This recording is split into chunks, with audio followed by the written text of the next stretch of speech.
Despite the fact that he is disabled, Dickson Luvanga finds joy in helping strangers. And to him, helping Karen Onyango was just an ordinary act, but little did he know he was actually saving her life.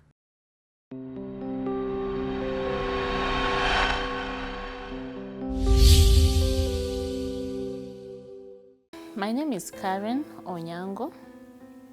I'm a mother of 3. A single mother, definitely. Last week on Monday, as I was going to work, I didn't feel sick when I was leaving the house, but on my way to work, I suddenly started feeling like I wasn't okay. I knew, based on the kind of pain that I was having, that it could be gastritis, which is a condition I have. I thought after hospital I'd go to work, but that didn't happen. So when I left the hospital, I was kind of feeling dizzy. Yes, I knew I hadn't taken anything, but as usual, I'm used to taking breakfast around 8 in the office. When I started feeling this way, I knew, yes, I had taken drugs without eating anything. So when I started walking, I was becoming weak and weak on every step, So upon reaching St. Paul's, I started walking a step and trying to lean on the wall so that I can't fall, and really struggling to get to railways. It's really a short distance, but on that day, I think that was the longest distance I walked. So upon reaching Baker's Inn, I saw a lady. She was seated just at the entrance of Baker's Inn, and I could see it wasn't really a seat, but some stones that were arranged there that I could sit on. So I asked her if I could sit there, and she didn't even look at me. She told me, "Uliza yule." Yeah, so I didn't even bother to ask whoever she was telling me to ask, because really what I wanted was to just sit down. So I offered myself the seat, and I think before I almost sat, a guy came to me and told me he had seen me coming all the way from Development House, and he realized I was unwell, and he asked if he could take me to a better place where I could sit and have a rest, because where I was seated, people would just surround me and not help, and also just create a scene. So I agreed to his proposal, and he took my bag and held my hand and led me to a shop just around the corner there, where I sat down. He went back, I think, to do something. I don't know what he was doing, but I was really feeling unwell at that time. Came back and asked for any contact that I had. He also asked my name, which I told him. So he called the contact, and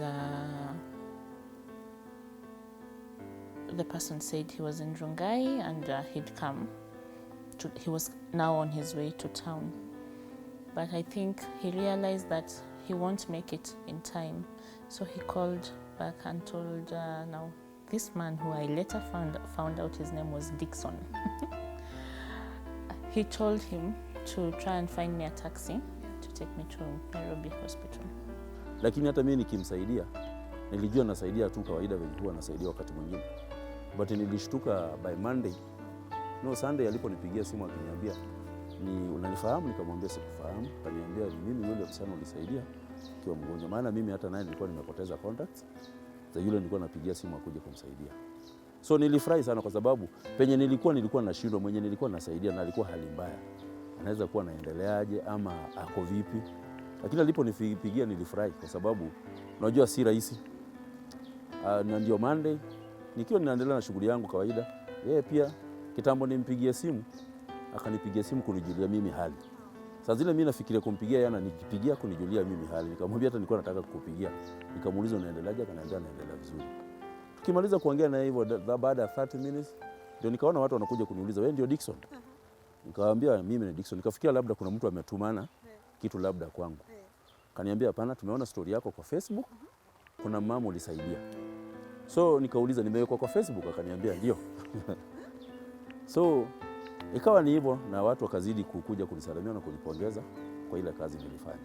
Na nikashukuru kwa sababu ni wachache ambao wanakubali ama wanaitikia walisaidika.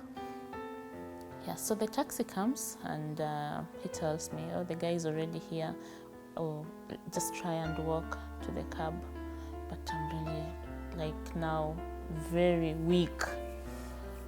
So we walk. He's holding my hand, but he can't really support me, you know, because of his physique, you know. He can't give me the support that I wanted that time, but he was carrying my bag. So he asked me to just stand a little as he directs the taxi guy to where I am. And that was the time I collapsed, you know. I had just talked on phone with my boyfriend to tell him that the cab was already here and that I was just leaving. Yeah, then I collapsed and that was it. I can't remember what happened after that, but I found myself at the Nairobi hospital at the entrance now.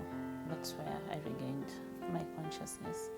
So I think after around 4 days or 5, I asked my boyfriend for the number of the person who had helped us. So I just checked his name and I was like, okay, his name is Dickson. Yeah, so I called him. I think it was around evening, right? It was around 7. So I called Dickson and really thanked him for what he did on that day. And he was really happy to hear from me. He was like, oh, you know, I lost the contact, so I really wanted to know how you are doing. I've been worried. I wanted to know if you left the hospital. You know, I wanted to come and check at Nairobi Hospital. And I told him, no, I'm not even at Nairobi Hospital. I'm in Rongai at Nairobi Women's, but I really appreciate for that day. Yeah, and that night I kept on thinking about Dickson. Yeah, and what he had done for me. So the next day, I think because I have this passion for writing and usually when I'm stressed or happy about something, I put it down in writing. So I said, let me just share this nice little story on Facebook. It could uplift someone, it could encourage someone just for the day. I think it was around 5 a.m. when I did that. And I shared it on Kilimani Mums. I think I have never received so many positive comments on Facebook about someone like I did on that day when I shared how Dickson helped me. I think, or rather what I know about him is he is the Good Samaritan we have always read about in the Bible. Yeah, because for someone to really go out of his way to help you in the way Dickson helped me in Nairobi, CBD, to be precise, is difficult, you know. But he helped me wholeheartedly, you know. And I still don't know how to really appreciate him because I had collapsed. He's a man, he'd have done anything to me, you know. He'd have stolen maybe my bag, my phone, you know, maybe he had the option of even leaving me lying down because he didn't know me anyway, you know. But he went out of his way to make sure that I was in hospital, you know, I was okay and everything I had was okay, was safe with me, you know. And I don't know how to thank such an act, you know, yeah. And I was so lucky that he came my way on that day. Yeah, I don't even think if I was, maybe if that had happened in an area where I know someone, maybe someone would just, oya, wacha jokes.